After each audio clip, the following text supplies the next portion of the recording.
ನನ್ನ ಎಲ್ಲ ವೀಕ್ಷಕರಿಗೂ ವಂದನೆಗಳು.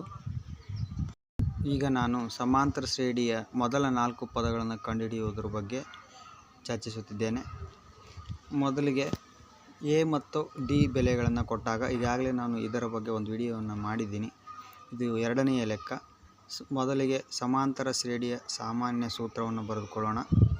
ಸಾಮಾನ್ಯ ಸೂತ್ರ a, a + d, a + 2d, a + 3d ...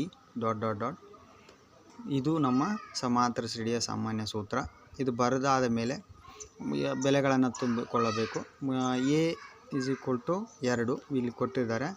ಇನ್ನು ಎರಡನೆಯದು a + d, ಇಲ್ಲಿ a ಬೆಲೆ 2 ಇದೆ, ಪ್ಲಸ್ d ಬೆಲೆ 3 ಇದೆ. 2 + 3 5 ಆಯಿತು.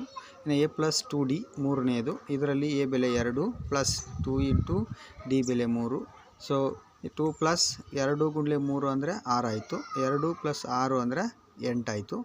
ಇನ್ನು ಕೊನೆಯದು ನಾಲ್ಕನೆಯದು a + 3d ಇದೆ.